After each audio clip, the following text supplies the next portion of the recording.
So let's talk about the skills gap. Is it a real crisis in the labor market, or is it maybe a myth, a story told to keep wages down? In this explainer, we're going to dig into a perspective that might just change the way you think about it. Okay, you've definitely seen this, right?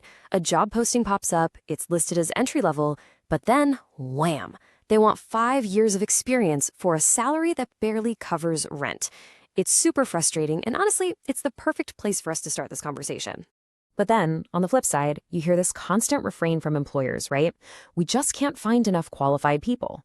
The story they tell is that there are all these great jobs just sitting empty because, well, the workforce just doesn't have the right skills.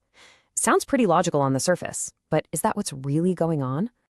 Well, this whole idea actually has a name, the skills gap. And it's a really big deal. It's a theory that has influenced everything from how companies hire to government policies, even what schools teach. The basic idea is, our economy is just changing so fast that workers can't keep up. But the source material we're looking at today, it wants us to press pause and seriously question that whole story. So let's get into that counterargument. What if the problem isn't a lack of skills at all? The source we're diving into poses a really simple but powerful question. Is this whole thing really about skills, or is it about the paycheck? Okay, check this out, because this is where it gets really interesting. The source points to this pattern. When unemployment is high, meaning there are tons of people looking for work, those job requirements, they shoot way up. All of a sudden, that entry-level job needs a PhD and you need to know how to code in 3 languages. But when unemployment is low and companies are the ones desperate for workers, suddenly those must-have qualifications kind of just melt away. It really makes you think, doesn't it? It suggests these requirements are less about necessity and more about, leverage. And that leads us right to the core argument from the source. This just hits the nail on the head. It's not a shortage of skills. It's a shortage of people who are willing to do really tough jobs for bad pay. So maybe we shouldn't be calling it a skills gap at all. Maybe it's more of a wage gap, a gap between what a company is willing to pay and what a person is willing to accept. Okay, so if it's not really about skills, then you have to ask, why? Why is this skills gap story so popular? Let's look at the motivations that the source material points to, because it seems to be pretty useful for employers. And according to the source, it really comes down to 2 main things. First, it gives companies a huge advantage when it comes to negotiating salary. And second, it gives them a really powerful story to tell when they're lobbying for changes in policy. So let's break that down a bit. First up, salary suppression.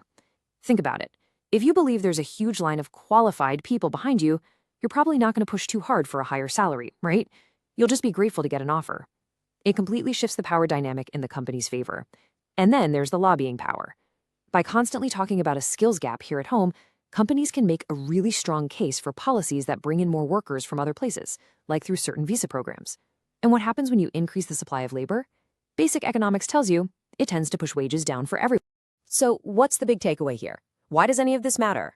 Well, it's about seeing the bigger picture. It's about understanding these invisible forces that can actually shape your salary and your entire career path, sometimes without you even knowing it's happening. It might just change how you look at job descriptions from now on. So, to put a bow on it, the perspective from our source is this. The skills gap isn't just some neutral observation about the job market. It's a story, a really powerful narrative that's used to manage what people expect to be paid and to push for policies that ultimately benefit the company, not necessarily the worker. Which brings us right back to our big question. Is the skills gap a real, genuine labor crisis, or is it a seriously powerful tool for negotiation? The next time you see that headline or hear that talking point, it's worth asking yourself, are we really talking about a lack of talent, or are we just talking about what's someone willing to pay for it? It's a question that really changes the whole conversation, doesn't it?